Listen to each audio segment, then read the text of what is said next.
about a boy named Vince. He had a mom and a dad and a little sister too. He really wasn't much different than you. Vince liked to laugh, wear funny hats, play games with his dog, and tell jokes to his cat. But one day something happened to his mom and dad. It was very hard for him to understand. They got a divorce. Divorce? What is that? Vince asked his cat. Soon he would know. There was a new rule. They moved to a house without Dad. Vince went to a babysitter after school. This made Vince sad, and it made him mad. He missed his big, strong dad. He was scared and felt all alone. Nothing felt like his old home. Then, one day at school, he made a new friend. His new friend was big and strong, too. Vince was glad to have a friend like that. It really didn't help much, just talking to his cat. His new friend told him he knew just the thing to do. There was this secret magic that made him happy, and Vince could have some too. And that was how Vince met the drug monster. But at first, it didn't seem like a monster. It was magic that came from a pipe. Vince felt special when he smoked the pipe. It was a grown-up thing to do. His big, strong dad smoked a pipe. Maybe he had a magical friend, too. When Vince smoked the magic pipe, he didn't feel sad. When he was with his new friend, he didn't miss his dad. But what Vince didn't know was that a monster was waiting in the magic, in the pipe that he smoked.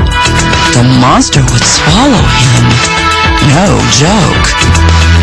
Vince didn't tell his mom about his new friend or the magic pipe, but he did tell his little sis. He said, "This is neat. Take a hit off of this." Little sister didn't want to be a baby. She thought it was a trick. She tried the magic, but it tasted yucky, and it didn't make her happy. It made her sick. Vince said, "Don't tell Mom. She'll be mad at you. Don't tell anyone or I'll lose my friend." So she didn't tell anyone. No one knew. The drug monster smiled. That was just what he wanted them to do. Vince still went to school and played with his friends. His mom kissed him every night before he went to bed. When he felt sad, he smoked the magic pipe with his new friend, and he felt happy instead. One day, his new friend told him, "You can't smoke my pipe anymore." Vince said, "What'll I do?"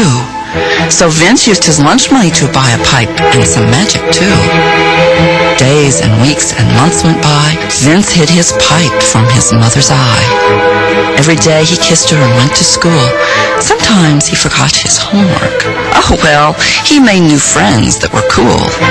Instead of playing games like other kids did, they smoked their pipes and hid. Vince stole money from his dad. For a while, Vince felt bad, but he made a buy. No matter, he forgot when he got high. Sometimes he lied to his mom and told her he'd lost his lunch money. She gave him more so he wouldn't be hungry. For a while, he was sorry to lie. But my, this magic was good. He forgot when he got high. His mom found his pipe and magic one day. "Drugs are bad," she said, and threw them away. Vince promised his mom he wasn't hooked. The drug monster chuckled to himself. "I've got him now.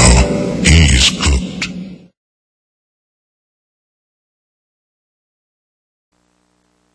Do you remember the picture of the little boy you saw at the beginning of the story? Can you remember what he looked like? No? Look at his face again. This story is not a fairy tale. It is true. The little boy in the story is the little boy whose picture you see now. Only he's not a little boy anymore. I am the little boy in the story. The little boy in the picture before you. My name is Vince, only I'm not little anymore. I'm 21 years old and I'm in jail. It has been 13 years since I first smoked the magic pipe. The last 6 years of my young life I've spent in and out of drug treatment facilities, in and out of prison. You need to know the truth about drugs. If you use them, the drug monster can swallow your life. He will destroy your mind. He will destroy your family. He will destroy your future. I know, because he did it to me. It is not okay to try drugs, not even one time. It is not okay to smoke pot, or crack, or use cocaine, or LSD, or heroin. Not even once. I wish I had never started 13 years ago. In prison, where I am now, I see lots of lives ruined by drugs. Lives like mine. Instead of graduating from college, getting a job, marrying my sweetheart, having children, coaching Little League, making my parents proud of me. Instead of all these wonderful things, I am counting the days until I get out of prison. I wonder if I can stay clean this time. I wonder where I will live. I wonder who will hire a 22-year-old drug addict with a prison record. I just wonder. You can stop the drug monster dead in his tracks. It is really very simple. Don't ever start using drugs of any kind. No matter who else is doing it, your friends, your brothers or sisters, your neighbors, your parents, don't you do it. Not even once. Not even once. I know what I'm talking about. Once the drug monster swallows you, you're his forever. Even if I can stay clean, I will battle him every day of the rest of my life. Don't you start, not even once.